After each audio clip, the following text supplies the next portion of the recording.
This is Ron Klopfenstein, and you're on the hot seat on a Media Monday.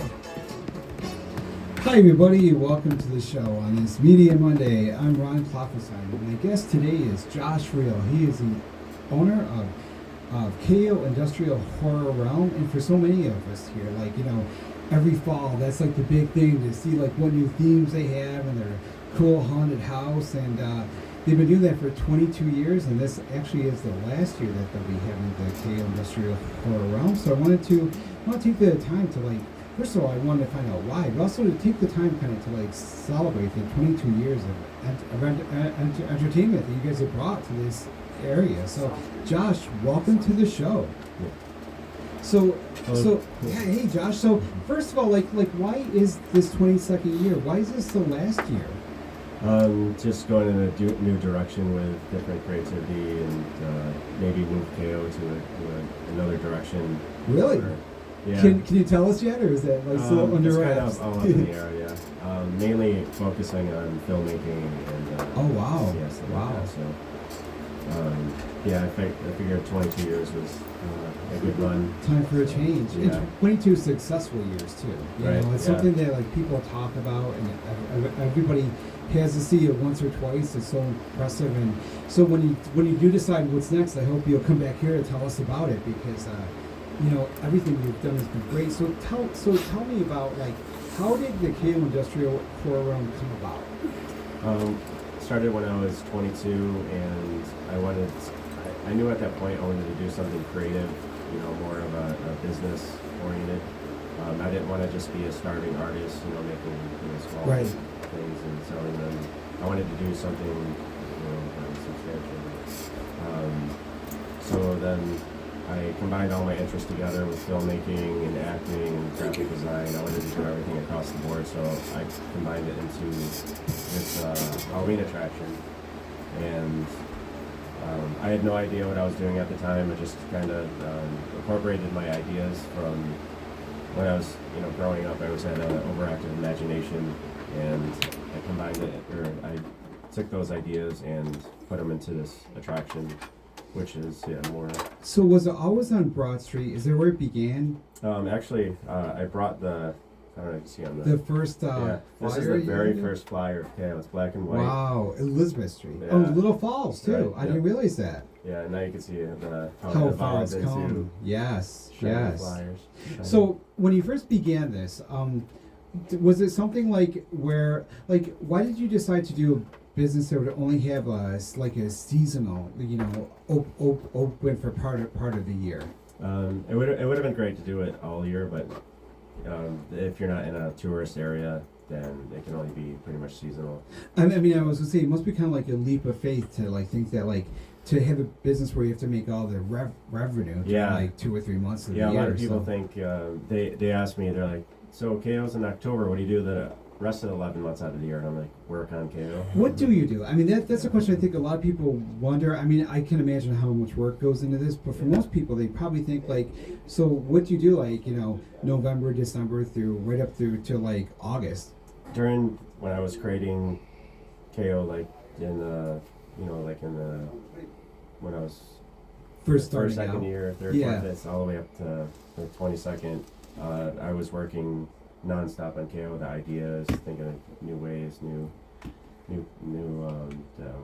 attractions for it, expanding it, all that. So how to make it better. So when you choose these different themes, you usually have different there's different. How actually how would you describe this? I think of it as different themes. You can buy a ticket for 1 or 3 or 4. How would you describe those different things? For the different attractions that I have. Attractions. Right. Yeah. A lot of seasonal attractions like this, they have different ones you can go into. You can go through 1 and 2. They're usually different themes. A lot of attractions they'll have a clown one or an alien one. I was gonna say what are some of the themes that every haunted house has to have that you have? Aliens is a good one. Scary clowns. Yeah, a lot of places just do the normal. I don't want to say typical, because there's a place for everything. There's a place for clown haunts. Right.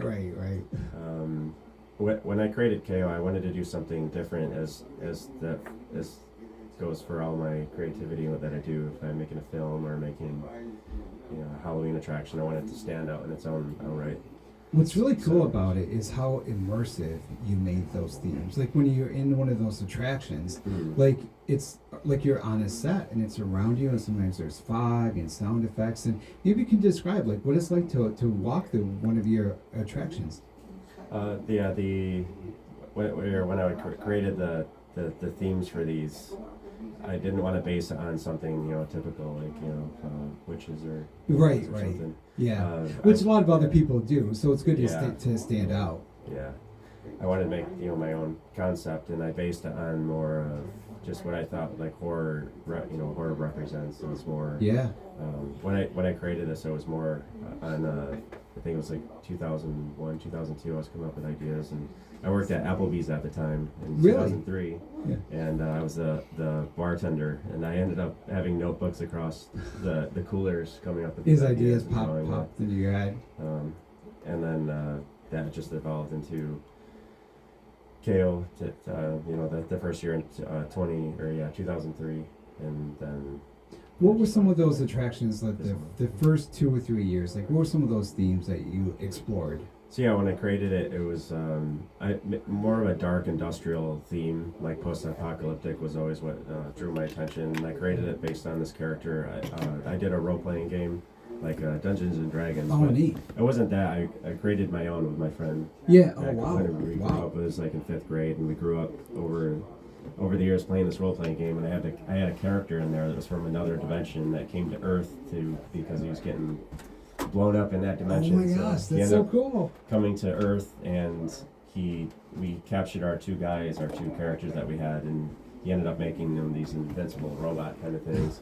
But anyways, that character, I evolved him into Cayo, which is, if you think of like, Is that what Cayo means? No. Yeah, I'll explain that. You can explain that. So this character, I just called him Surgeon. It was kind of a working name, but like, I just ended up calling him Surgeon, like EOEN. Yeah, I just it's misspelled. So was the first Cayo Industrial Realm like the setting where this character would live? Yeah. So if you think about an underground bunker in a nuclear war, everything's blown up. If you think of like Terminator 2.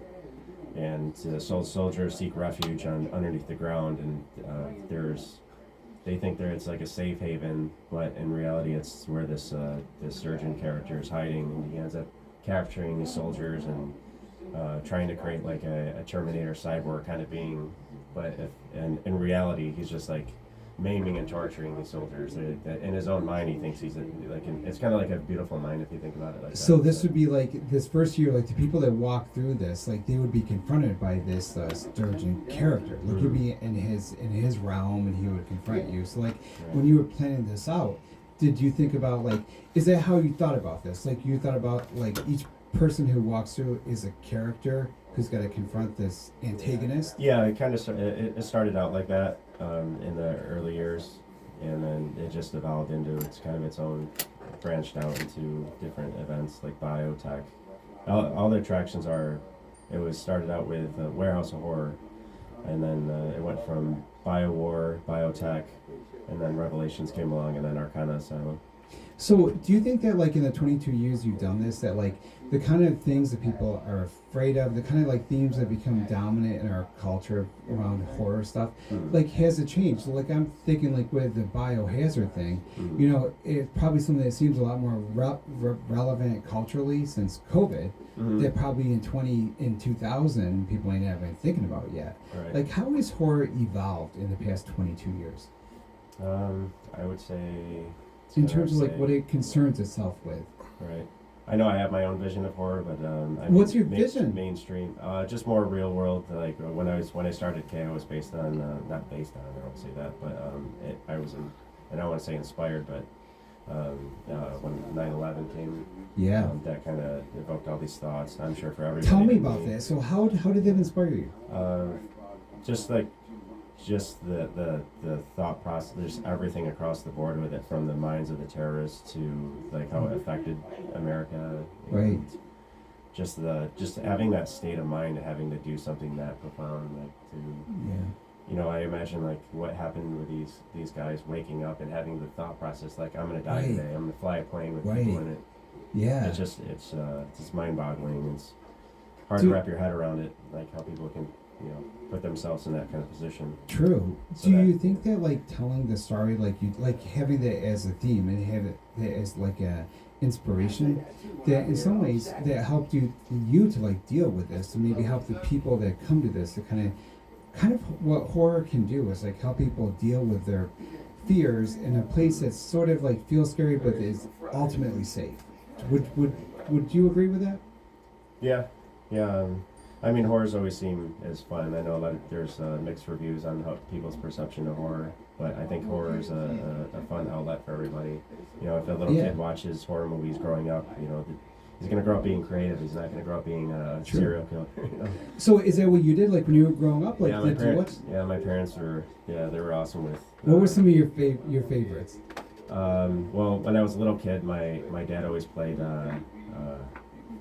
horror movies when I was little. Uh-huh. And, yeah, I remember Tales from the Dark Side. One Oh, yeah, episode I remember that too, called Trick or yes. Treat, and I think that kind of inspired me. Really? But, just growing up with horror movies, and Yeah. they were always open with me, just being creative and yeah. And so 22 years later, you're still inspired by this sort of thing. Yeah. And what are again the 4 attractions that you have now for Cayo for the 24 year season? What are the 4 things? So the last season, 2024 right now, I combined all the attractions into one. Oh, okay, long like labyrinth. one Yeah. max So I took season. elements of all the ones that were in the past, and I combined them into this extensive labyrinth. So you kind of get a taste of every attraction. So And, like for one ticket price, you get to see all of the yep, stuff. yep. And where are you located now? It's strictly I have to say, only in Rome. So it's only in Rome, New York, right now, 530 Harbor Way in Rome.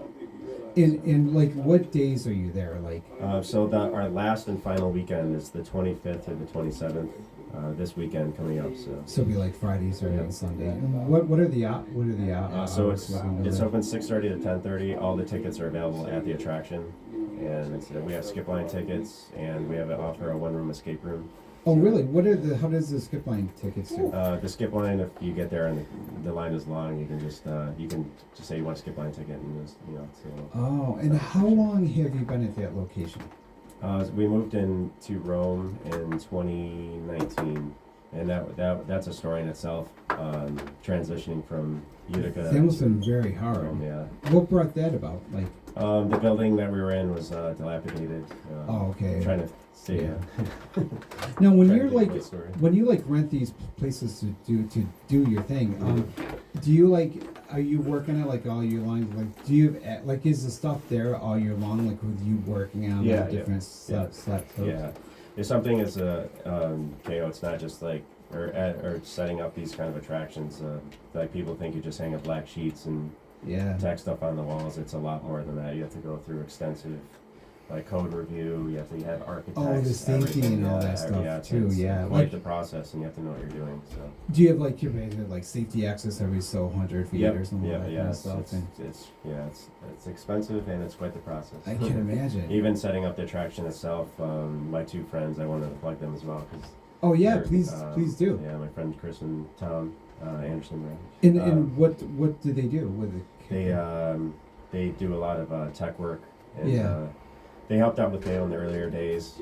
Just doing this and that, but eventually they're tech nerds. So Oh, neat. we ended up they ended up doing a lot of what I want to say, like they can take a phone and like it started out. He had an old phone that was like fun at antique stores. Like can I make this ring? Oh wow! And he So like showed an it to me. inspired. Yeah, so like we had all these gadgets that he made the phone ring, and I was like, hey, can you do this? And then he's like, yep, and then we did that. So that eventually evolved into our atrophy escape board that we did. Okay. It was an escape room, but it wasn't just like you get stuck in a room, got to figure out these puzzles, that kind of. How does your escape room work?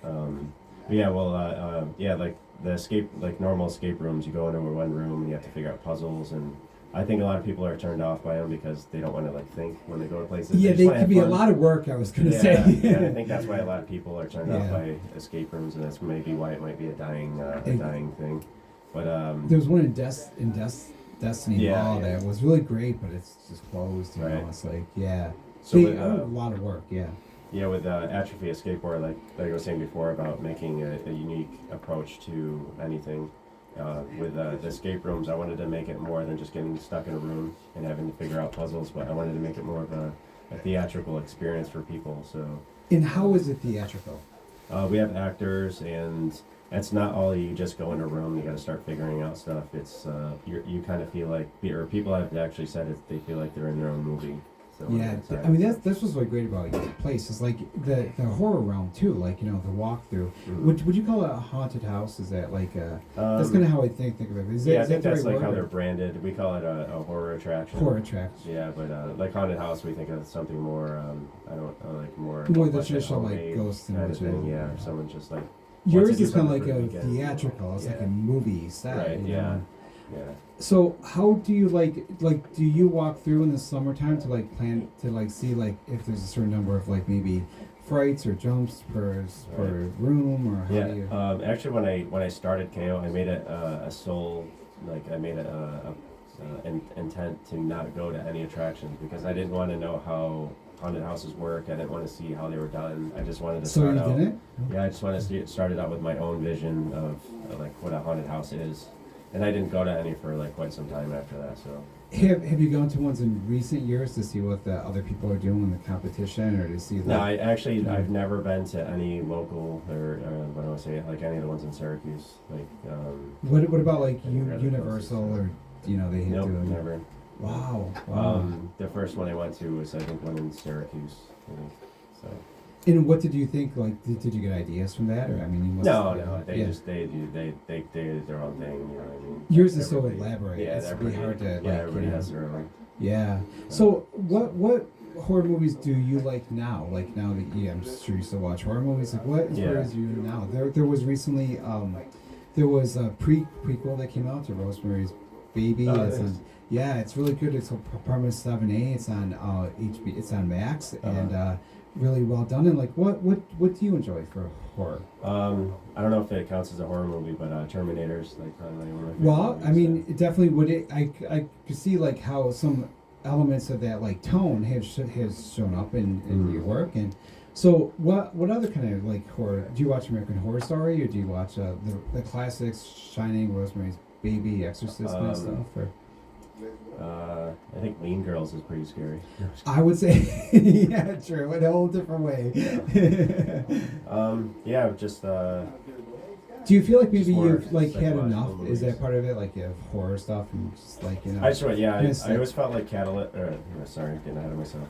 I always thought KO was a catalyst towards other goals I had in mind that I wanted to do in life, and then here we are, like so many years later. Well, I mean, it seems like you're very well set up to pursue other stuff, and so we'll talk about that more. And I'm going to ask you too, like, what scares you? Like, what's a horror thing to you? You know, so we'll talk about that more. And my guest today is Josh Reale from Cayo Industrial Horror Realm. When we come back later in the show, we'll also be joined by Big Grizzley, who has a fundraiser coming up this weekend. You're in the hot seat on a Medium Monday. I'm Ron Kloffenstein. More after the break. Medium Monday. Hi, everybody. Welcome back to the hot seat. Today in the hot seat Medium Monday, we're celebrating 22 years and the final season of Cayo Industrial Horror Realm. I'm talking to founder and owner Josh Reale, but right now we're joined in the studio by Dawn LaGuerre, our own station, Dawn LaGuerre from 95.5 FM.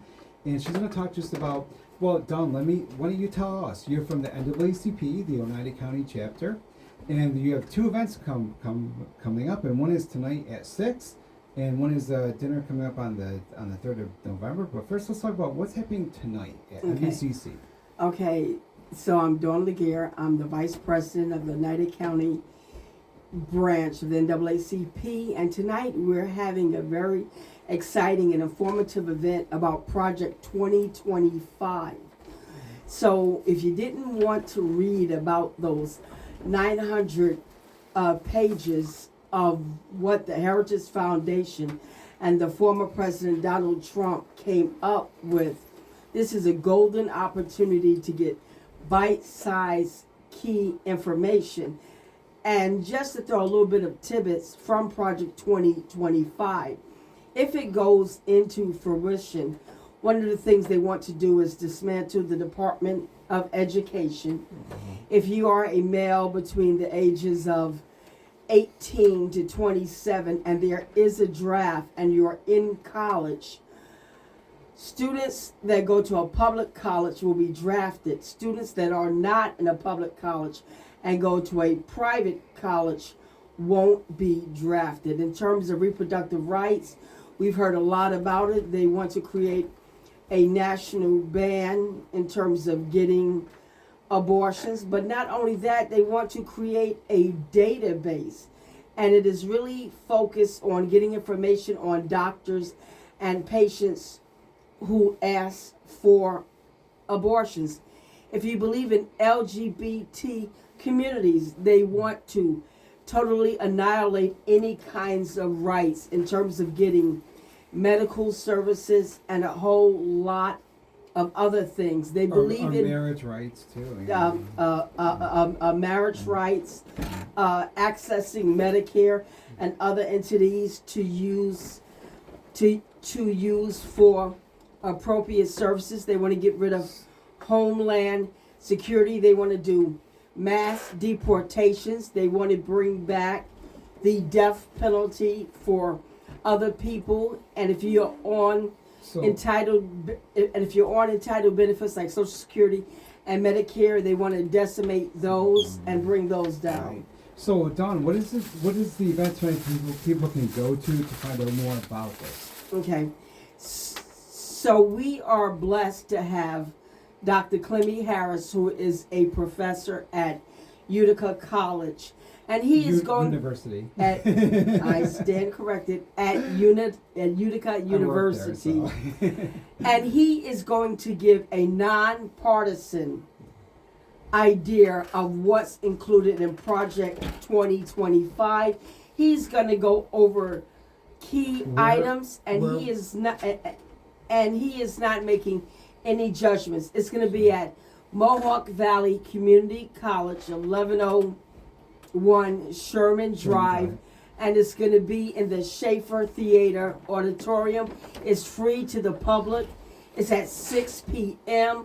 So if you don't go to anything, I highly suggest that you attend the event on Project 2025, and we even have refreshments. People can just show up. And show up randomly. No, yes, what is sir. the next thing that your group has? The Freedom Fund annual dinner you have coming up? Yes. On November 3rd, you said? So the next event we have is the Freedom Fund dinner, which is scheduled for November 3rd, 2025. And Wait, no, you mean 2024, right? I'm already jumping ahead. Forward thinking. 2024, and the theme is All In. We're going to have the musical stylings of SUNY Poly Residential Assistant Director, Astina Smith, who's known for her wonderful music. We're going to have Wiljavian Dawson from SUNY Poly. He's going to be the keynote speaker, and we're going to honor some wonderful people that have been active in promoting LGBT issues, voters' registrations, tenants' rights, fighting for the homeless and the veterans. And those wonderful people would be Diane Berry, a former librarian, Shana Dolan, who does a lot of work with tenants' rights, homeless rights, immigration rights, and works for legal services. We have David Jones. He's with the UU Church, and he does a lot in terms of ecological preservations, voters' rights. We have Eunice Elliott Jefferson, who is all over the place. She does a lot of work with the center. She's particularly known for being the president of the Mohawk Valley Junior Frontiers. She's on the board of the YWCA, and her motto is, when you can lend a hand, you can fit in. We have the wonderful Ace Morale, and we're really proud of her. Oh, right. From Oneida County Pride. Yeah. Ace Been on the show. was one of the founding members Yes. who started the Oneida County Pride Association, but she is so much more than that. Right. She has worked very hard in terms of lobbying for voters registration. Yeah. She has helped with Great issues advocate. of accessibility with RCIL Oh, nice. and Cornerstone Church, for making sure that there's accommodation for people in the homeless shelters. She has worked on reproductive So, rights. We also have a licensed certified social worker, Joseph Jones, who is a retired veteran. He's worked with yoga, providing senior education, and just being very active in the community. So this is a wonderful time to celebrate those individuals, but moreover, it's a time to get ready to protect our civil rights. so it's a fundraiser for the NAACP of Oneida County, correct? Well, it is a fundraiser, but one of the beauties of our fundraisers, not only are we going to give you a wonderful scrumptious meal at the Irish Cultural Oh, Community Center, not only are we giving you the musical stylings of Stina Smith, we have Dr. Mark Montgomery, who will be introducing our keynote speaker, but it also includes membership to the NAACP. And what does the Oneida County NAACP do? We work on a variety of issues, which I'm really proud about. One of the issues, which is led by Carol Gable and her environmental committee, we have been working very hard to try to eliminate lead in drinking waters in the school and lead in areas around the neighborhood. And if you've been paying attention to the radio and TV, you see that Governor Hochul has provided a lump sum of money to work on that. So Okay. we are trying to work in combination with the city of Utica and the school board. So that's one of the issues we work on. Just like other areas, we're Yeah. pretty active in are working on voters registration, getting voters information out, and in terms of education and inclusion, we have worked hard with other communities to make sure that we have culturally appropriate curriculum, trying to make sure that superintendents of other less inclusive schools provide an inviting environment in terms of that. We have under the guidance of Hilda Jordan worked on housing and economic development, trying to develop database of like other communities and share the variety. words. So we work on Yeah. a plethora of issues. So, Don, I know I promised to get you out of here at 5:30. You got to go to your event, but before you go, and I will put all the information about both of these things. Well, about the event tonight will be done, but I'll put information about the upcoming fundraiser, the event, on our show pages. But for now, like, where can people get more information about the Oneida County NAACP? What would be a good place to get more information? Well, if you want to get information about tickets, you would hit me up Okay. at LaGuerremedia@gmail.com, and I'll the put all this in the show notes, NAACP Yeah. also has a website, and I'll make Yeah. sure to get that information to you. Great. But like we said, we have issues for everyone, and Yeah. I also would be remiss if I didn't say that we work on health issues under Right. Sonia Martinez, Yeah. making sure that we work on It'd be great to issues. get you guys back on the show, do a whole show about this, you know. So but I'm so glad we're getting the information out there. So tonight, MVCC 6 p.m. to learn about Project 2025, November 3rd. This the event you're having sounds like a whole show. It sounds really great. All the things you're going to have, and we'll have information about that Freedom Fund on our website, uticaphoenix.net. And Dawn, whatever you get out to me, I will put on the show. And Dawn, you're like kind of like, well, I was going to say to the listeners, and you know, sometimes in media, things can get tense and people can get cross. And Dawn, you're like the earth mother here. Like whenever I'm stressed out, whenever I'm cross, I talk to Dawn, and Dawn is the one that calms everybody down and chills everybody out. And so I'm so glad you're on the show. And sometime I insist you come back so we can talk about General Hospital, because you've been promising me for years to come on the show to talk about General Hospital. And I'm bursting with opinions and stuff to say. Can I tell you something? I lived my college days sitting at that TV in between classes, watching the wedding and all of the excitement and the whole family. And I'm still glad with Sonny and the variations of his children. But I'm worried because they're going to kill off Sam, though. I think that's going to hurt the show. I'm not too happy about Kelly Monaco being off the show. I think it's it's not a good idea, but you know. So for me, it was your college experience. It was I watched General Hospital in preschool, elementary school, middle school, high school, college. Still 55, still watching the show. You know. Soap operas are really great because they stick with us as long as we want them. I mean, until, you know, some of them have been sadly ended. But, you know, for GH, for me, it's been a place I could always go back to, you know? And it's needed. Right. I need it. One of the things I'd be remiss about saying about General Hospital, I always remember Richard Simmons. Yeah. And his body positive image. True, yes. Back then, in the day, in the day of anorexic supermodels, right. He just was a force for good. You can do it. Be happy with yourself.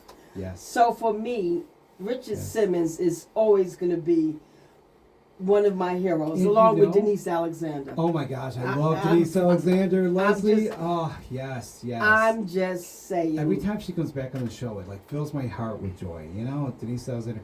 And General Hospital was the show with the first black super couple too. Bianca Ferguson at the time. She was Todd. What was her name? They were Luke and Laura's friends. I'm blanking on the name now, but. You know what? I can just imagine them as you talk. I know. It comes right back. Exactly. It was Bianca. It was Bianca and Todd. Yes, and I can see that. I can see that brother, that little short afro, short afro, whatever. Yep. But they were also one of the first one to provide a meaningful, diverse cast. I'm thinking of Jade. Oh yes, right. And the Asian actress, quarter, yes. And the actress who went on to do that show on archaeology. I mean, there's so many people. There's so many. Who like ended it up was being always diverse. Who ended up being in so many videos. But the thing which was so wonderful about them, they actually had a storyline. They weren't the best friend. Right. They weren't just. Yes. They weren't just sitting at. They weren't just sitting at the own desk. Lives are well developed. Yes. Absolutely. Yes. Well, so I'm going to pause. And as always, we're going to thank Mr. Media Monday, and we're going to thank the Educator of the Year, because if you don't know, Ron is probably one of the most creative educators I know in terms of providing curriculum to his students. And then I know we have Grizz somewhere coming up, who also belongs to one of my other affiliated groups, Midtown Utica Community Center. Well, we're going to hear about that in the next segment, and we'll. And he's hilarious. So thank you. Well, thank you, Dawn. Thank You're you the for best. You keep us all this centered and grounded here, and keep it happy, and keep the vibe good. And I really appreciate that, Dawn. So thank you anytime, so much. You're always welcome on the show. When we come back, we'll talk to Big Grizzly about his show this weekend. We'll talk more with Josh. When I ask Josh Reale, what scares him? What scares the guy who made Cayo? What's scary to him? You're in the hot seat on a Media Monday. I'm Ron Klopferstein, and I'll have more after the break. Okay, let me just get my camera so I can take a picture and go around. Jimmy, you'll have to take a picture quick. Big Grizzly, we need a picture. This is Ron Klopferstein, and you're in the hot seat on a Media Monday. Hi, everybody. Welcome back to the show. Today, we're celebrating the 22nd and the final year of Cayo Industrial Horror Realm. Talking to Josh Reale. He's the founder, the owner, and he's going to tell us what scares him. But first, one of the friends of our show is here, Big Grizzley. He was been on the show before. He was at the Utica Royalties Talent Show, and this Saturday, he has a fundraiser of his own. So, Big Grizzley, welcome back to the Hot Seat Media Monday. Thank you very much. So, what's happening on Saturday? What are you going to do? You're doing a fundraiser for the Carol L. Crooms BECA, that stands for Business, Education, Cultural Activities Center, and it's happening Saturday at 6 p.m., right? Yes, 6 p.m. to 10 p.m. next Saturday on the 26th. So, tell us all about it. All right, so I'm doing an open mic. What came up with it is of course it's going to be a lot of fun, music, comedy, poetry, nice. and every other stuff. This lady, she's called Sister Tioka, right? Okay. So she does everything for the Carol L. Croom Center with her husband Courtney. They're pretty amazing people to work with. So they always do their business like every Friday. Now they do it every Wednesday, Thursday, and Friday. So what do they do there at the Carol L. Crooms Is it called BECA or Becca, or what do you call it? The Carol Crooms Center? Or? Yeah. It's called Carol Croom Center or Becca Center. Basically, they sell their foods such as French, not really French fries. Fish. Yeah, fish fries. fries. Yeah. Yeah. Fish fries. They sell carrot cakes. They sell cookies. They sell cheesecake. I believe this drink called Jaw Juice or whatever, and they So sell. like people go there, people can eat there and like do stuff, like learn stuff or kind of different things, and like your show is going to be there. Yep. So yeah, people they come here and they buy stuff from those people that work for the business. So it's pretty amazing there. I tasted one of their foods before, and their foods are so amazing. So is this your first time to have an event of your own? I know you participate in many events, and this is your first one where you organized it and you're emceeing it? Yeah. It is my first time creating an event of my own. Of course, I got help in creating an event, so I just can't wait for that. So what gave you this idea? This sister, right? She came when I was there at the Carol L. Croom Center, right? And she came up with me hosting an open mic, and she told me that this host, right? He's called he goes by Jay Watch. Oh, of course, I've heard of him. Yep. He used to He do does a lot of his stuff around the community. Yeah. Yeah, he does. He does pretty much. I have to get him on the things. show sometime too. He's like really active. So. Yeah, he's pretty much active like most of the time. So it's kind of inspired by the kind of stuff that he does. This sounds like to bring people in and give people a platform to perform and talk and right. Yep.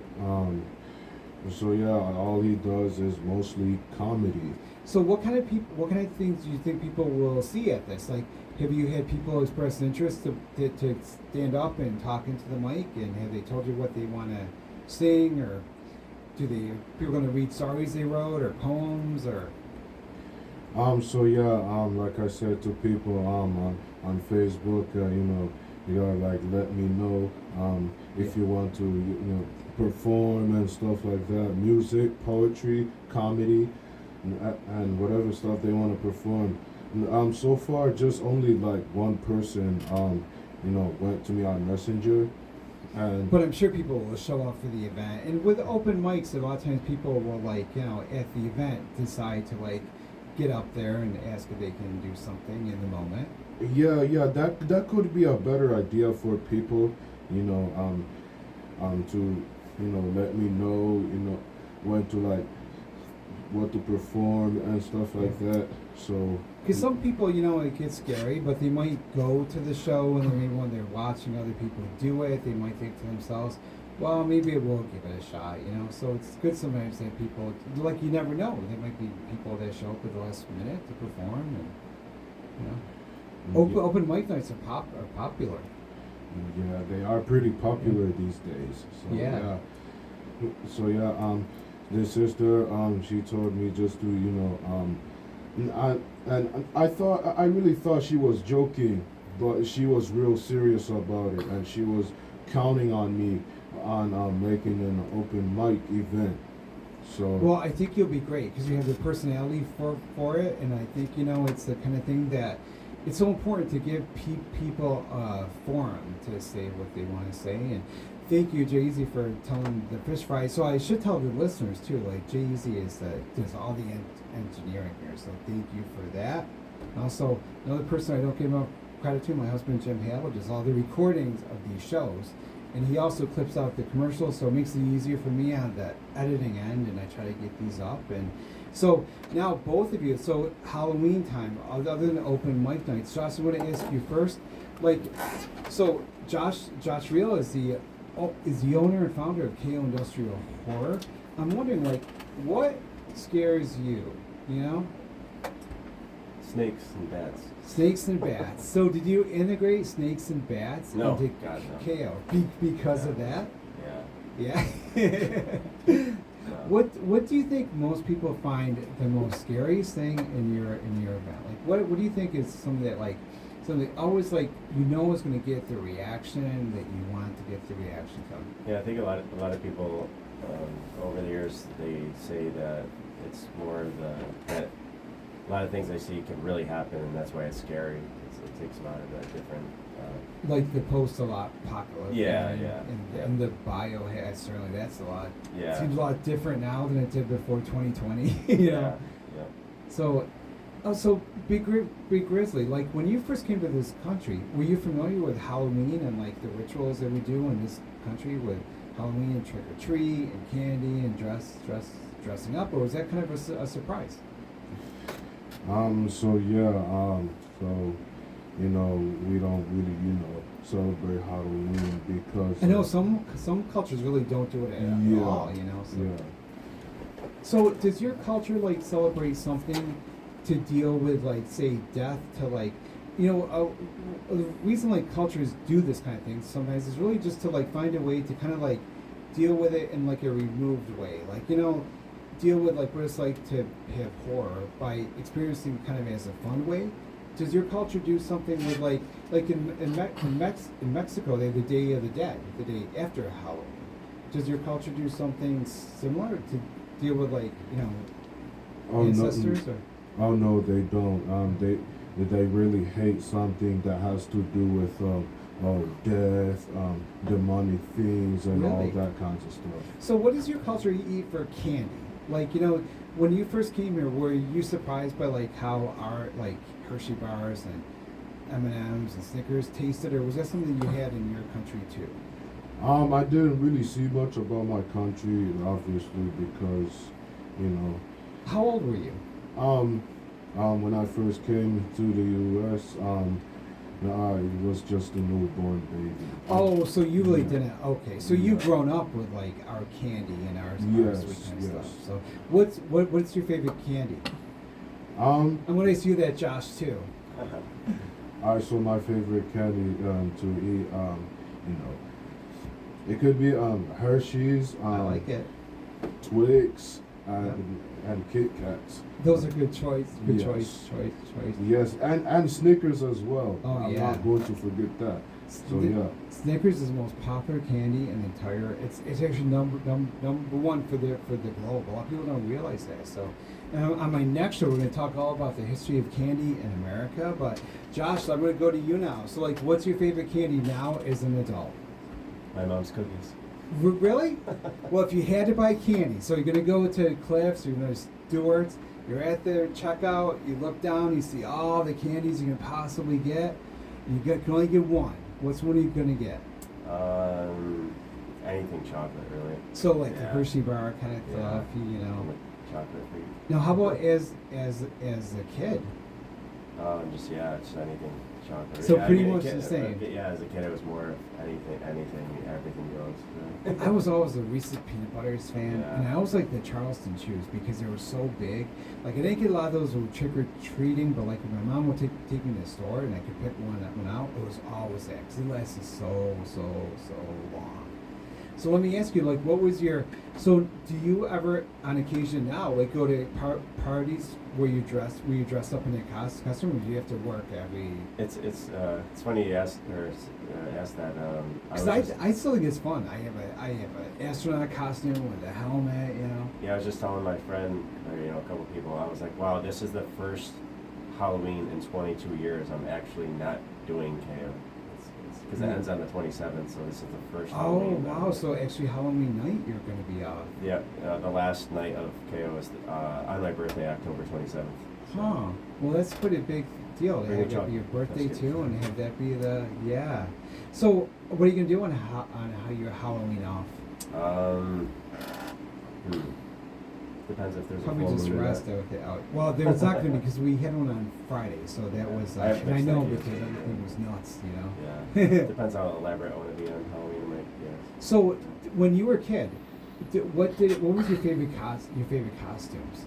I remember growing up, ever since I was a little kid, I was into Halloween horror and obsessed with like Freddy Krueger. And, So did you like make your own, or did you? as far as costumes, I made my own, and We always made our own too, because the kinds you would buy at the stores back then, what? like they would be like you'd get a mask and then like just like a smock with like a printed superhero costume. You know, it was never good. You know, so my father would make great costumes. He did a Darth Vader one for me once, and I was like, this was back before you could buy the lightsabers. Yeah. So he made it out of a flashlight and like plastic tubing, you know, and that was a favorite. I was an astronaut too as a kid, so that's like a theme I kind of go back to a lot. So what's your favorite like Halloween theme that really isn't a KO thing? Like, do you like the witches and the ghosts and you know? Yeah, I mean, there's a place for everything. I think Halloween's fun. I'm definitely a UFO guy. You know, Alright. I just love stuff like that. So I just love the fun aspect of Halloween. Like, obviously when you're growing up, it was. I feel like Halloween was a lot different. It was less. It was always commercial, but it was different, Right. more original, kind of like decorations and stuff like that. people yeah. made their own stuff. Like, I mean, Yeah. I'm It was 55, so more like fun. I was a kid in the 70s, and in the 80s, like by that age, like when I was middle school, high school, I think like my friends would go out. We'd go out with eggs and shit, and stuff. Like not the bad, like just but it was a lot more like. It was more do-it-yourself then. Like you'd make your own costumes, and it was not so commercialized. Of course, back then we didn't have candy all the time either, so it was kind of like a special thing to go out, be able to go and get all that, haul in a big bag of candy, Yeah, I do remember when I was little, I used to sneak across the street. I don't even know how old I was, really young, but I used to sneak across the street to the junk store and just buy their Halloween masks. Oh yeah. I don't even know. Yeah. I always just loved look at it. or look at them or whatever. And, Yeah, it was always one of my favorite things. So tell people like, Cayo, if they go, what is it like? This last year, like they buy a ticket, they wait in line, and start trying to walk through. What do they experience? That's more of a dark industrial atmosphere, and it's more. I don't even. Well, like Where to begin. there's sound effects and like there's, a lot of the sound or the visuals and the sound. I try to aim it more authentic and original. So people don't go through and there's some soundtrack playing that you buy at the Right, Halloween right. .com Yeah. for music for haunted houses. There's none of that in there. It's all. You can really original tell style that horror, like you work on it for the audio. entire year. Yeah. And it really is unique, and it's so well done. Now, what happens like with all of your stuff when you're done? Like now, I mean, in past years you would save it for the following year. But Yeah. Now, what are you gonna do? Yeah, I always kept it, set up every year and just either expanded on what was existing, or if I had to tear it down way back in the day, it was a mess. Filling up my parents' basement with a bunch of props. Oh, I bet, yeah. Well, like, what are you gonna do now? I mean, you're closing down. So with the warehouse, the basement, it was, I'm guessing the basement of the building used to be like a fallout shelter because of like these giant pillars in the basement. It's incredible, that basement in that building. So everything's gonna go in the basement for now, and then once I figure out the direction, the game plan I'm going with after this season, then see what happens from there. It might be cool to do horror films, as you think. That would be kind of, Well, if you do that, you gotta let me know about this. So with Cayo, maybe I'll resurrect it in the future. Yeah, I'd like to, if you talk about movies, Cayo maybe Space. So, Josh, tell the listeners one more time, like, how do they get to Cayo Industrial Horror Realm? Where is it located? What's it like? How do you do it? What can people expect? How much does it cost? All those kind of details there. So this is our last and final weekend, the 25th, 26th, and 27th, Friday through Saturday. It's open 6:30 to 10:30 p.m. You get all your tickets right at the attraction, and we have for skip line passes. There is a food trucks on site. Oh, really? Good. Yep. Nice. Mandy's food truck Mm-hmm. and early bird eater. What are the lines like? What's a good time to get there? Yeah, I mean, it's popular, so you have to win line, but that's a good sign, Yeah. It's popular, so. Yeah, we have people from all over the Northeast come to see us. And we have some people say they come every weekend. It's incredible. We're only located in 530 Harbor Way in Rome, and this is our last weekend. We have we're mainly focused on Facebook. We have a website too, cayoindustrial.com. And I'll get all that stuff up for us in the show notes. And Josh Reale, well, thanks for 22 years of this. It is quite an achievement, and everyone whoever goes through this comes away impressed and wants to go back. And 22 really great years. Good job. The last thing is I just want to say thanks there's so many people that were involved with Cayo over the years. Over the years. We have Vernon, he's been there with 12 years. There's so many people that have been there for such a long time. It's just became just a, I don't want to say it's been with them for a good period of time. Right. And I just want to say thanks to all these people for a lot of some of the actors that had kids together, so now their family originate for Cayo. I'll bet after 22 years, right? Yeah, right. It's wild to see that, and just couldn't have done it without everybody contributing. Everybody made it part of their life. And it was part of life for people that live around here. Like we've all been. We're gonna miss it next year, but we're so glad we had these 22 years. So thanks. Big Grizzly, tell us one more time. What are you doing this weekend? What's happening on Saturday night? All right, so Saturday night, once again, there's an open mic coming up on the 26th. Of course, there will be music, comedy, poetry, and everything that has to do with performing. So, of course, it's going to be a lot of fun. And of course, the decorations and stuff. So I told them the LED lights supposed to be all red because red is my favorite color. Oh, wow. So you got a theme there. Yep. I like the sound of that. So that's Saturday at 6 p.m. at the Carol L. Crooms Becca Business Education Cultural and Activities Center in Utica. Cayo Industrial Horror Realm is in Rome. All this information, this entire show, also up on our show notes at uticaphoenix.net. I'll try to get it up by Wednesday.